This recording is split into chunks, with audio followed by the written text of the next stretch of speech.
গ্রামীণ ইউনিভার্সিটি নামে একটি নতুন বেসরকারি বিশ্ববিদ্যালয় স্থাপনের অনুমোদন দিয়েছে অন্তর্বর্তী সরকার। 17 মার্চ শিক্ষা মন্ত্রণালয়ের মাধ্যমিক ও উচ্চ শিক্ষা বিভাগ বিশ্ববিদ্যালয় স্থাপনের এই অনুমোদনটি দিয়েছে বলে জানা গেছে। নতুন এই বিশ্ববিদ্যালয় নিয়ে বিস্তারিত জানাচ্ছেন লিমা সায়ন্তী। অন্তর্বর্তী সরকার ডক্টর মোহাম্মদ ইউনূসের হাত ধরে চলছে নানা সংস্কার কাজ। তিনি ইতিমধ্যেই পরিবর্তন এনেছেন অনেক কিছুতেই, ঢেলে সাজানোর চেষ্টা করছেন রাষ্ট্রকে। সেই ধারাবাহিকতায় গ্রামীণ ইউনিভার্সিটি নামে একটি নতুন বিশ্ববিদ্যালয়ের অনুমোদন দিয়েছেন তিনি। প্রস্তাবিত বিশ্ববিদ্যালয়টির বোর্ড অব ট্রাস্টিজের চেয়ারম্যান মোহাম্মদ আশরাফুল হাসান। সেখানে ঠিকানা দেওয়া হয়েছে বাড়ি 6, মেইন রোড, দিয়াবাড়ি, দক্ষিণ তুরাগ, ঢাকা।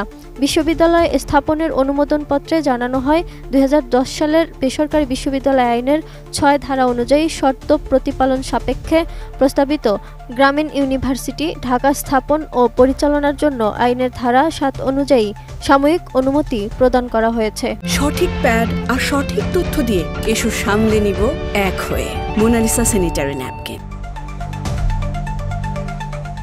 সংশ্লিষ্ট সূত্রে জানা গেছে, নোবেল বিজয়ী অর্থনীতিবিদ ও অন্তর্বর্তী সরকারের প্রধান উপদেষ্টা ডক্টর মোহাম্মদ ইউনূসের প্রতিষ্ঠিত বেসরকারি সংস্থা গ্রামীণ ট্রাস্ট এই বিশ্ববিদ্যালয়ের জন্য আবেদন করে।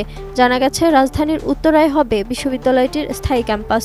গত 23 জানুয়ারি দেশের বিশ্ববিদ্যালয়গুলো দেখভালের দায়িত্বে থাকা বিশ্ববিদ্যালয় মঞ্জুরি কমিশনের ইউজিসি 5 সদস্যের একটি প্রতিনিধি দল উত্তরায় বিশ্ববিদ্যালয়টির ক্যাম্পাস পরিদর্শন করে।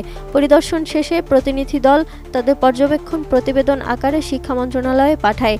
শিক্ষা মন্ত্রণালয় এই প্রতিবেদন যাচাই বাছাই করে প্রায় 2 মাস পর নতুন এই বেসরকারি বিশ্ববিদ্যালয়ের অনুমোদন দিয়েছে। জানা গেছে, 1989 সালে অলাভজনক ও বেসরকারি প্রতিষ্ঠান হিসেবে গ্রামীণ ট্রাস্ট প্রতিষ্ঠা করেন ডক্টর মোহাম্মদ ইউনূস। এই ট্রাস্ট দারিদ্র্য বিমোচনের লক্ষ্যে সামাজিক ব্যবসাকে ব্যবহার করে থাকে।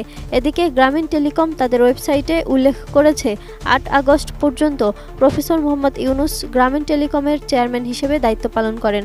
এরপর 9 সেপ্টেম্বর আশরাফুল হাসান চেয়ারম্যানের দায়িত্ব গ্রহণ করেন।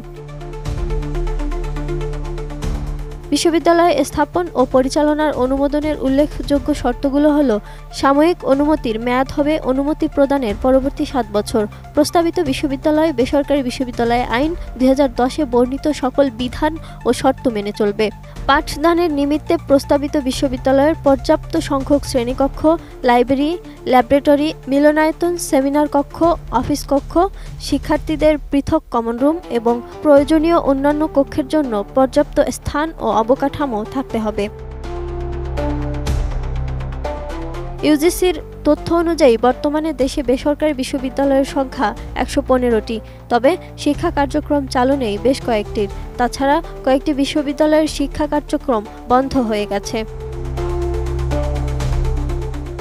Lima Sayanti, desk report, ATN news.